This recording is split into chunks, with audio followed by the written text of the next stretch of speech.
मित्रों, Antariksha arts academy YouTube channel की ओर से आप सबका स्वागत। मैं हूं doctor Ainapurapu Ramalingeswara Rao, department of space, ISRO, Sriharikota. आप सबको नमस्कार। हिंदी व्याकरण मेड इजी सीरीज में अब आपके सामने हिंदी व्याकरण का और एक अंश लेकर आपके सामने आया हूं, मुहावरा।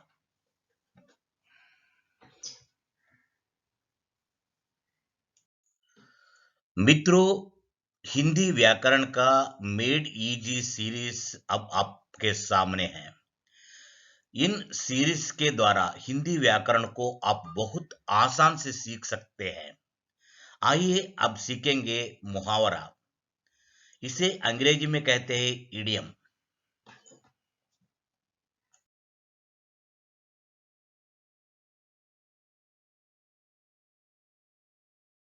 Your encouragement and feedback gives me extra energy.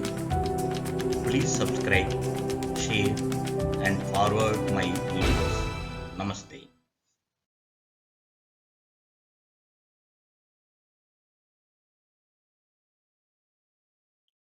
मित्रों, अब देखेंगे मुहावरा क्या है और मुहावरे के बारे में जानकारी प्राप्त करेंगे। मुहावरे को अंग्रेजी में इडियम कहते हैं। मुहावरा अरबी भाषा का शब्द है। इसका अर्थ है अभ्यास, मश्क, बातचीत करना। यही नहीं, एक दूसरे को जवाब देना भी मुहावरा कहलाता है।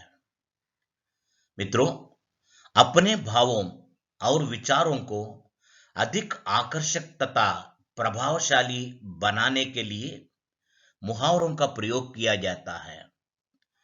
मुहावरों की सहायता से गंभीर भावों को भी बहुत सहज तथा सरल ढंग से अभिव्यक्त किया जा सकता है।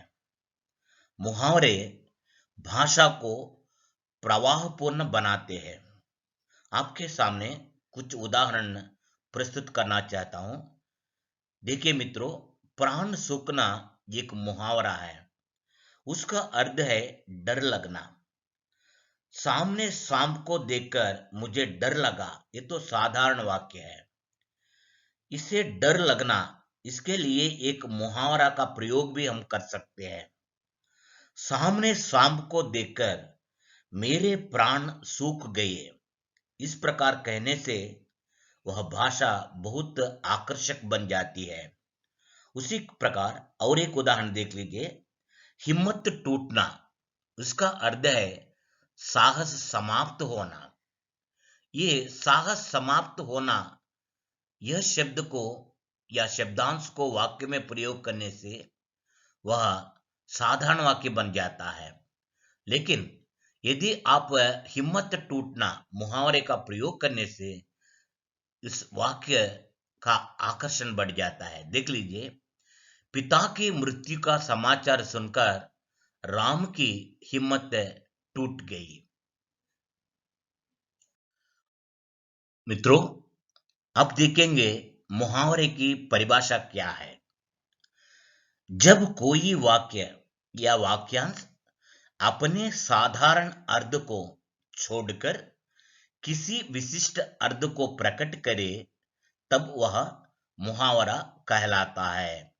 और एक बार मैं पढ़ता हूं मुहावरे की परिभाषा। जब कोई वाक्य या वाक्यांश अपने साधारण अर्थ को छोड़कर किसी विशिष्ट अर्थ को प्रकट करे, तब वह मुहावरा कहलाता है। उदाहरण देख लीजिए, 9 2 11 होना। इसका अर्थ होता, इस मुहावरे का अर्थ होता है भाग जाना। 9 2 ये सब संख्याएं है, 11 होना। 9 2 11 होना, इसका अर्थ अलग होता है, लेकिन मुहावरा बनने के बाद ये विशिष्ट अर्थ इससे निकलता है। देख लीजिए, पुलिस को देखकर चोर 9 2 11 हो गया। यहाँ 9 2 11 हो जाना, इसका अर्थ होता है भाग जाना। इस प्रकार मुहावरा एक विशेष अर्थ प्रकट करता है। और एक उदाहरण देख लीजिए, अंग अंग डेला होना, इसका अर्थ होता है बहुत तक जाना। अंग अंग डेला होना एक मुहावरा है। इस मुहावरे का अर्थ है बहुत तक जाना। दिन भर परिश्रम करने से मेरा अंग अंग ढीला हो गया है। इस प्रकार मुहावरे के प्रयोग से वाक्य में आकर्षण बढ़ता है। इससे बहुत भाषा की शैली और इसी प्रकार भाषा सबको अपनी ओर आकर्षित करती है। मित्रों, मुहावरों का प्रयोग करते समय कुछ बातों पर ध्यान देना चाहिए। ये बातें इस प्रकार हैं। मुहावरा एक वाक्यांश है। स्वतंत्र रूप से इसका प्रयोग नहीं किया जा सकता है।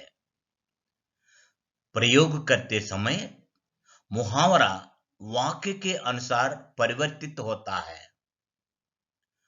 मुहावरे का प्रयोग वाक्य में चमत्कार उत्पन्न करने और प्रभावशाली बनाने के लिए करते हैं। अब उदाहरण देखेंगे। अंग्रेजी पढ़ना हंसी खेल नहीं है। यहां हंसी खेल होना एक मुहावरा है। इसका अर्थ होता है छोटी मोटी बात। उसी प्रकार देख लीजिए इधर, अंग्रेजी पढ़ना हंसी खेल नहीं है। यहां हंसी खेल होना एक मुहावरा का प्रयोग इस वाक्य में किया गया है, लेकिन यह मुहावरा वाक्य में प्रयोग करते समय अंग्रेजी पढ़ना हंसी खेल नहीं है ऐसा बदल जाता है। और एक उदाहरण देख लीजिए। यहां इस वाक्य में शुद्ध बुद्ध खोना, इस मुहावरे का प्रयोग हम कर रहे हैं। इसका अर्थ है अपने वश में ना रहना।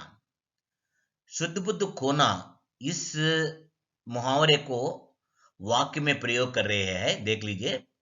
वामीरो का गायन इतना प्रभावशाली था कि ततारा अपनी शुद्ध बुद्ध खो बैठा।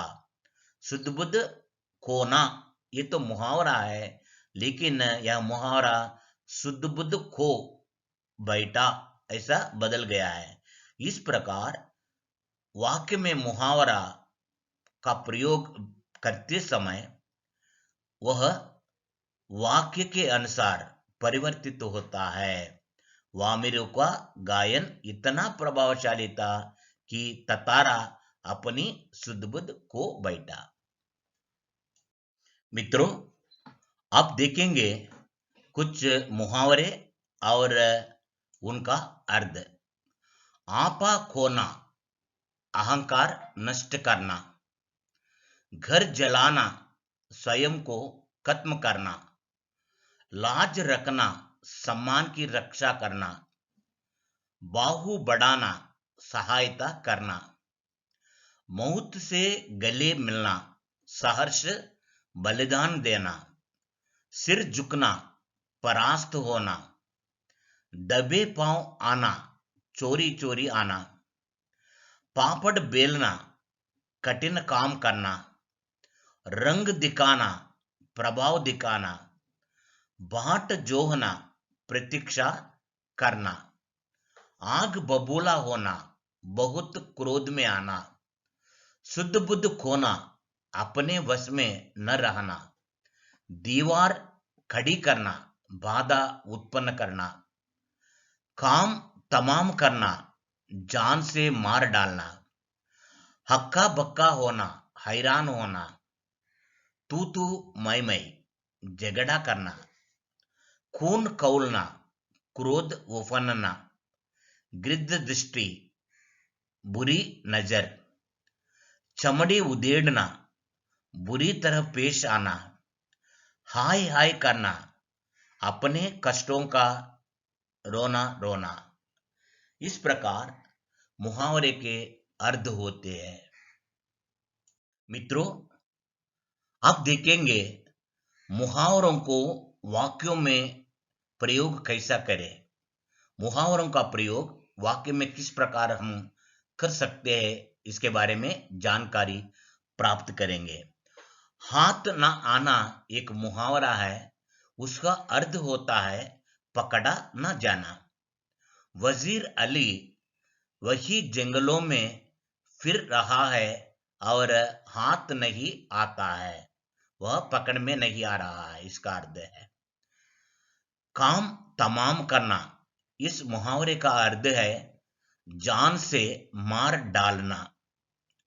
वजीर अली ने कंजर से वकील का काम तमाम कर दिया। देख लीजिए, यहां काम तमाम करना मुहावरे को वाक्य के अनुसार उसको बदल करके यहां लिखना पड़ेगा। राह ना सूझना, इसका अर्थ होता है उपाय न मिलना। जब कोई राह ना सूझी तो क्रोध से ततारा ने तलवार को धरती पर घूम दिया। घाव पर नमक छिड़कना, इस मुहावरे का अर्थ है दुखी को और दुखी करना। बड़े भाई साहब के घाव पर नमक छिड़कने का विचार लेखक को लज्जास्पद जान पड़ा।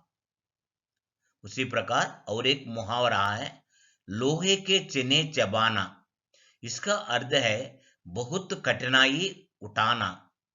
बड़े भाई ने कहा कि ज्योमेट्री समझने के लिए लोहे के चने चबाना पड़ता है। इस प्रकार मुहावरों को वाक्य में प्रयोग करना चाहिए।